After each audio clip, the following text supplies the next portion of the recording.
different crisis responders, but also critical infrastructure providers, have their own languages, they have their own science, they have their own code. And this is what the project does. It's really just trying to break that code. It's acting as a kind of a translator to bring all these things together, feed them through this technological tool, and then just translate it out.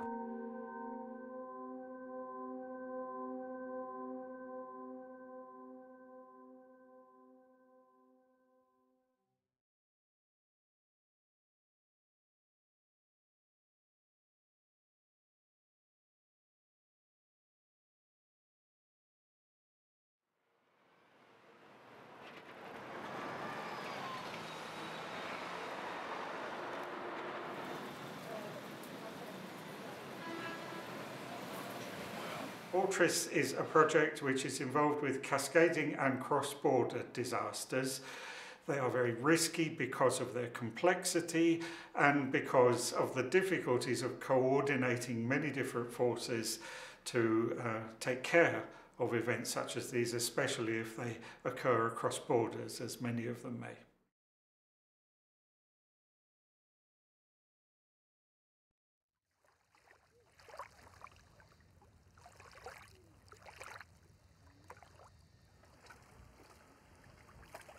You can start with a natural disaster, or you can start with a man-made disaster, or you could start with a perhaps a financial crisis, or you can talk with a technology crisis. Many of them will ultimately lead to the same things, which is an impact on critical infrastructure, an impact on utilities like water or electricity or power, an impact on our financial system, an impact on sort of citizens in a particular locale or on a cross-border basis. So we might expect something to happen that we don't perhaps immediately see or foresee or predict. So for example, something happening that would knock a lot of this stuff over. But the idea of the cascade is that it kind of flows, right? It connects and connects and connects and connects.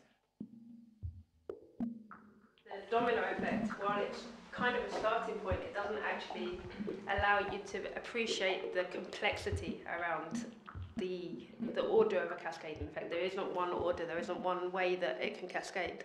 It can happen at multiple points, at multiple times, and it's trying to make sense of that massive complexity of interdependencies as well.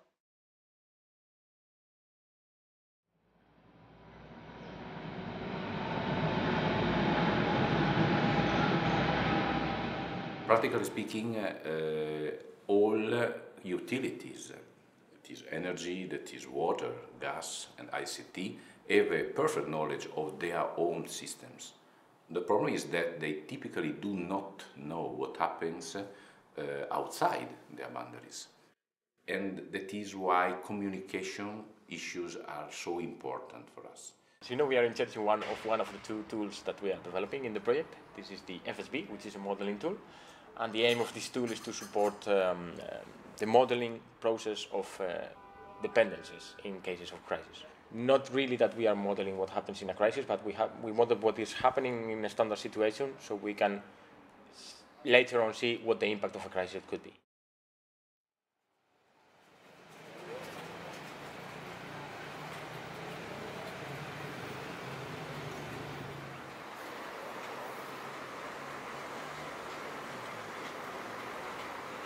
Paris is about 2 million inhabitants, which is not such big, but Parisian area is more than 10 million inhabitants. Because a lot of people living in the suburb of Paris come to work into Paris. So here, one of the crucial issues is the transportation and the public transportation.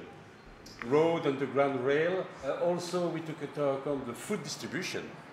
One of the major threats seems in this case the problem of the liquid waste treatment and the problem also of water distribution.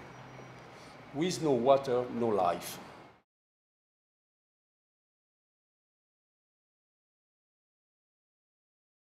We are technical people, we come from the technical background, so I would like to also maybe learn about your impression as a social scientist on how this type of tools could help support communication between different stakeholders, different cultural backgrounds, different, I don't know, different perspectives. Our work package, looking at behaviors, behavioral intentions, how people behave after an emergency or during an emergency, and also what kind of information they need and so on. So, for the model, it's about organizations and how they communicate to each other, and how they relate to each other, and what kind of organizational culture is there. Exactly. To use a model like that, or to use a different model, and how to communicate to whom.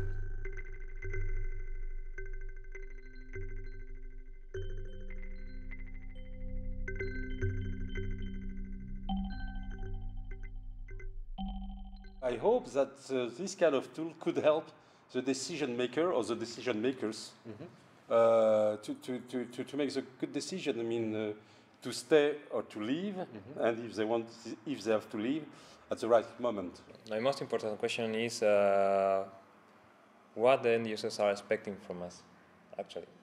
Yeah, and then the return question of the practitioners is, I need everything, give me everything, and then they say, okay, what's possible?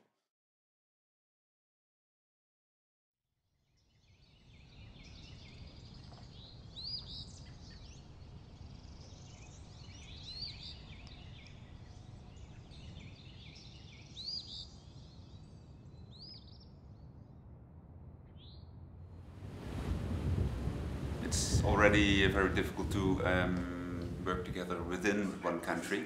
So between countries, it's really you have to make an effort to do this.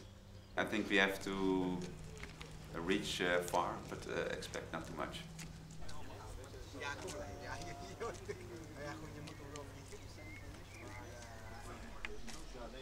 From the non-ambitional point of view, it's information exchange. I mean, getting to know each other, getting researchers to realize the field that we are operating in, and to realize that a model or an analysis actually means decisions that influence a crisis and mitigate a crisis. That's basically what I do for a living, try to incorporate technology and make sure we get the best out of it for our first responders.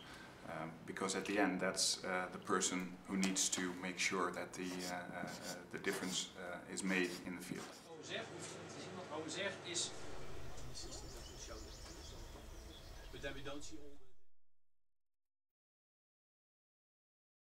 In the end, we want to understand the network of nodes. And that implies, that we get an understanding of what is critical and what is not critical. And this is more based on the sum of all the nodes that are somehow affected within the scenario. Maybe at the end of the project we really can say, okay, can we do some statement there about criticality? I wouldn't say that's a number which is static, power is more important or more critical than water. What does it mean? Nothing. Right? This criticality is for us not an objective number, so it's part of a negotiation process, if you want so, because each infrastructure sector might understand something else. You're in the middle of a dynamic understanding of systems and systems that are related to other systems. So it's about complexity, it's about ecology, and how do different actions actually affect further actions.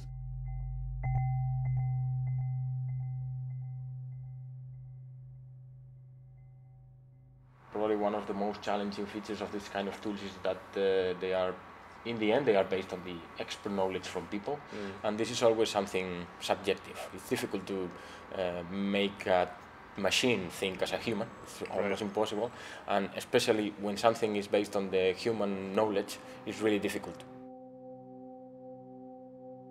If we apply network theory and nodes come up that are, let's say, unseen, that we also change the organizational culture then? So I think that it's pretty clear it helps the stakeholder to understand their system, to look at their systems. Very often they say, well, we have this or that, but I think you urge them to demonstrate that they really have this or that, it's very interesting to have different factors, not only technical failures, organizational failures, and so on.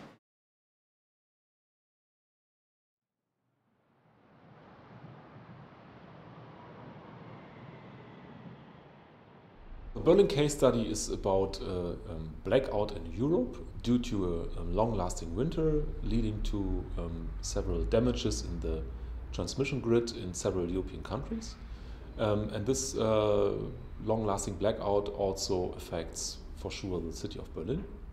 And as a consequence, different supply infrastructures in Berlin that are dependent on power, such as water, gas, public transport, or the telecommunication infrastructure, are facing the risk of becoming interrupted.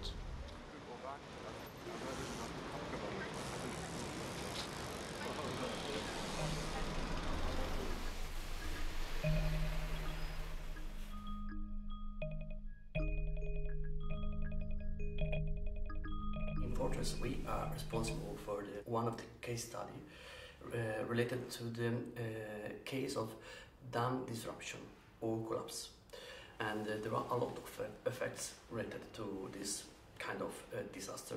For example, a lot of casualties, the disruption of ecosystem, the interruption of water supply, the interruption of power supply as well, and the pollution due to the flood of industrial sites. The actors that I put inside represent essentially power plants, accommodation places, gathering areas, first responder, and so on, and also water supply infrastructure.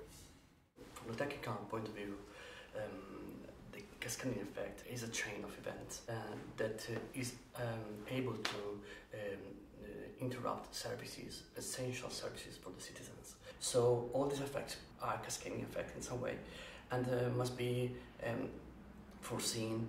We have to adequately prepare the intervention procedure for them.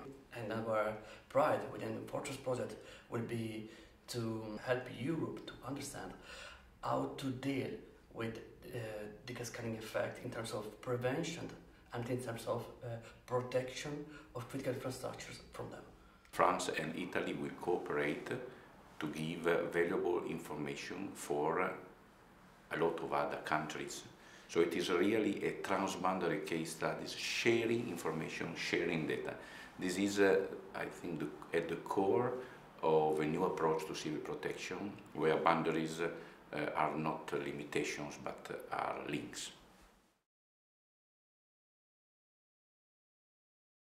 The scenario we will probably use in the project is that, like you had in Bosnia and Serbia lately, lots and lots and lots of rain, too much. So you get rivers overflooding. And this is Europe, this is Germany, this is the Netherlands. So if one lock or one bridge is broken or jammed by too much water, then it immediately affects, for example, a hospital or a factory who needs supplies.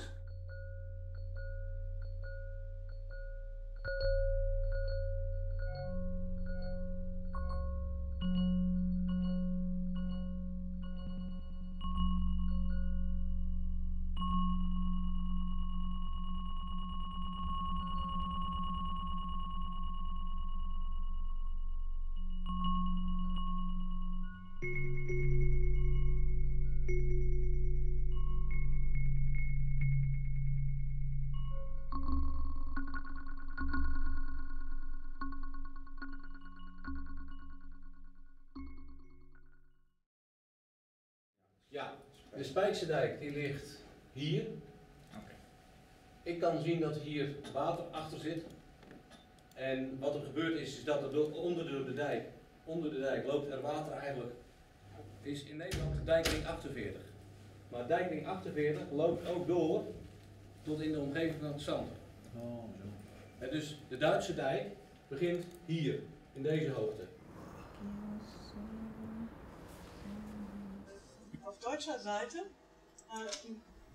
also künstliche Öffnung herstellen entlastet das zwar den Rhein an sich und gegebenenfalls in Deichring 48. Es fließt halt in erster Linie in die Niederlanden.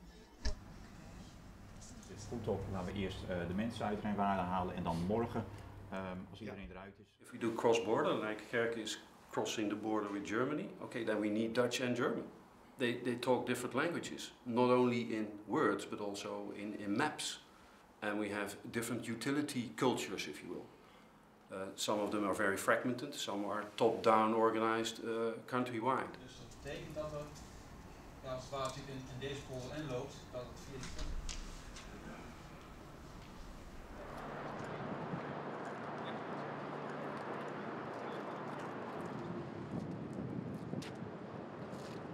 This is the other tool, which is the feed, which basically feeds from the model prepared by the different risk assessment experts on different organizations, and it's aimed to support the people giving advice to decision makers, but not directly, but to support expert operation. Okay.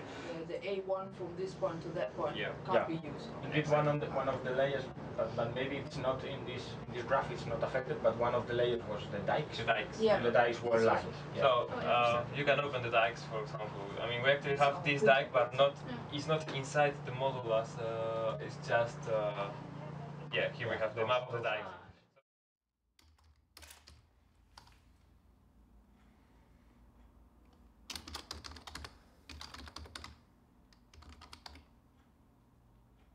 Integrate different pieces of information into the map. It's blinking because it's the most critical, exactly. While the FSB is a modeling platform to model intersectoral relations, the feed is a tool for simulating cascading paths based on the models created in the FSB. So different cascading paths can be visualized and identified by using the feed tool.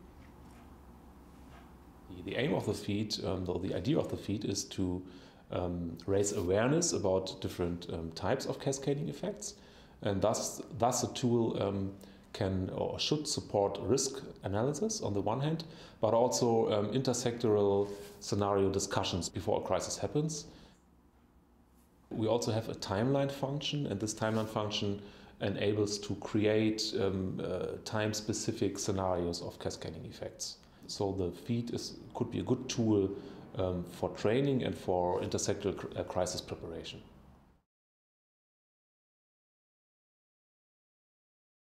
That is, I think, a big challenge that we have had to translate from node relation diagrams to software which is still abstract, to my people who think in maps and things that explode or implode, or a timeline that moves was for them new. ITDF, it's a company made of engineers. Mm-hmm. So when they have some tools, technical tools, they are very happy or unhappy, but they can discuss, they can speak. Mm-hmm. When you come to address, the organization, the structure, mm-hmm. when you come to enter the sociological world, here it's more difficult to address. From an engineering perspective, okay, communication is easy, just pick up the phone, call whoever you need to talk to, and that's it.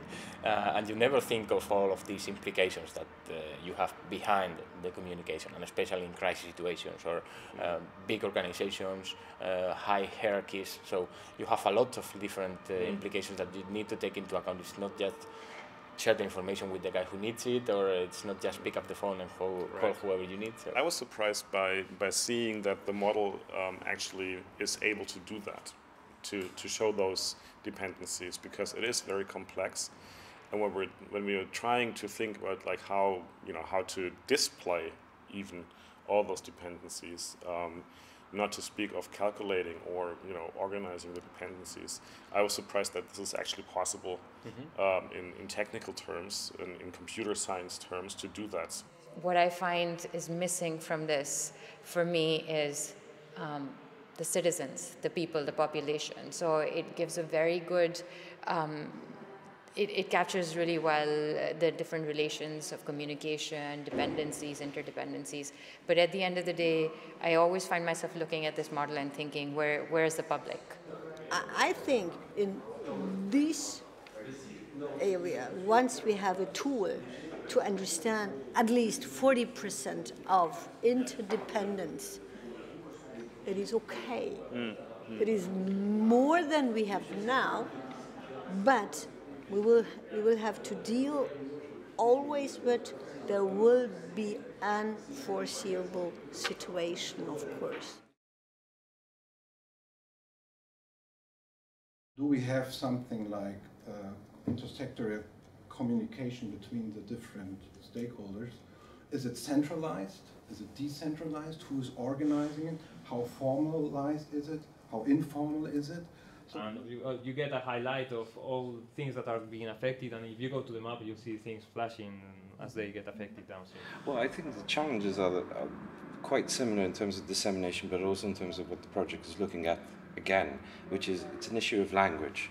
It's not just an issue of language in the way that we're communicating to each other, but it's also an issue of language in the way that different crisis responders across borders are communicating to each other. It tackles global questions in research as well. And I think the dissemination aspect really does build on that whole concept of cascading effects, because the dissemination itself is actually having a bit of a cascading effect in that other projects are just engaging with it in a very domino kind of way. So what does it mean, all this? We have to share information. What does it mean, transparency? It's sometimes easier to collaborate cross-border in research from a research perspective than from a policy maker's perspective. So that's really our strategy. The King's Cross disaster, where we had a massive fire in the underground station, the analysis of that took several years because no one really wanted to lay blame. But finally, they published the results, and they showed a lot of people died because organizations don't share information. And one of the key questions that we're encountering now is how is this project going to speak to European policy on cross-border communication, but also in crisis management? So in a way, it is a way of shaping that policy and facilitating communication, not just with the countries and the crisis managers that we're engaging with, but also beyond that.